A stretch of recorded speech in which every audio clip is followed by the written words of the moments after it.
Olá, bom dia! Eu sou Catarine e trago para vocês as principais notícias do mercado financeiro para hoje, sexta-feira, 14 de março. Bom, o Ibovespa encerrou o último pregão em alta, impulsionado pelo desempenho positivo das blue chips, apesar do ambiente externo de forte aversão ao risco devido às incertezas sobre a política tarifária dos Estados Unidos.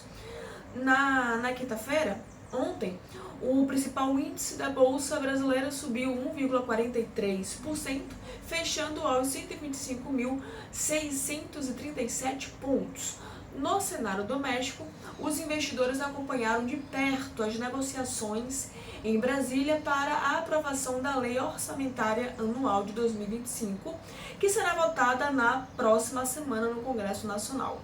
A ministra Gleisi Hoffmann esclareceu que a redução de mais de 7 bilhões de reais no Bolsa Família não se trata de um corte, mas de um ajuste para abrir espaço fiscal para outros programas sem afetar os beneficiários. Além disso, mencionou que a proposta de isenção de imposto de renda para as rendas de até 5 mil, anunciadas em novembro, será formalmente apresentada na próxima semana. O índice também refletiu os números do setor de serviços brasileiro e os dados inflacionários dos produtores nos Estados Unidos. No Brasil, o volume de serviços prestados caiu 0,2% em janeiro em relação a dezembro, conforme a pesquisa mensal de serviços, a PMS, que é divulgada pelo IBGE. E essa queda veio após um período de estabilidade no último mês de 2024, deixando o setor 15,9% acima dos níveis pré-pandemia, fevereiro de 2020. Mas ainda 1,1% abaixo do recorde histórico alcançado em outubro de 2024. Já nos Estados Unidos, o índice de preços ao produtor, o PPI, permaneceu estável em fevereiro em relação a janeiro, mas registrou um aumento anual de 3,2%. Apesar desse dado mais brando, as bolsas americanas tiveram quedas firmes, pressionadas pelas novas ameaças do presidente Donald Trump de impor tarifas de 200% sobre o champanhe francês e outras bebidas alcoólicas da Europa. Essa medida foi uma retaliação às taxas aplicadas pelo bloco europeu sobre o aço alumínio dos Estados Unidos, que incluíram também o uísque americano, o Bourbon. Esse cenário de incerteza intensificou a busca por ativos considerados portos seguros, o que pressionou então para baixo os rendimentos dos títulos do Tesouro Americano e aumentando a demanda por ouro. No mercado cambial, o dólar fechou em R$ 5,80, com uma leve queda de 0,15%. Entre as ações do Ibovespa, a Cogna liderou as perdas, recuando mais de 5% após a divulgação do balanço do quarto trimestre de 2024, que gerou opiniões divergentes entre os analistas.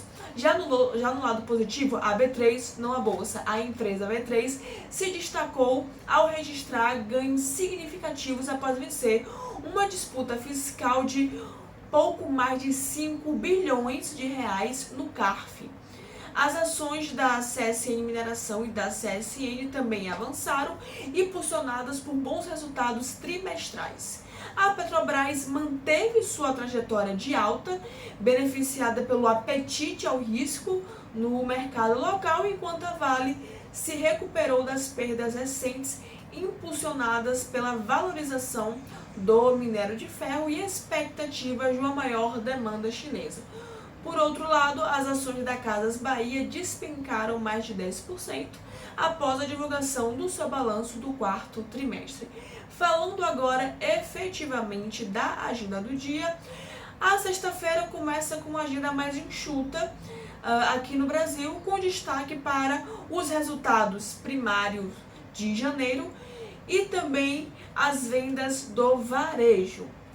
Agora, nos Estados Unidos, o dado mais aguardado será a confiança do consumidor de Michigan, que está prevista para 11 horas. Esse indicador mede o sentimento dos consumidores em relação à economia e influencia as expectativas sobre a recuperação econômica e as futuras decisões do FED.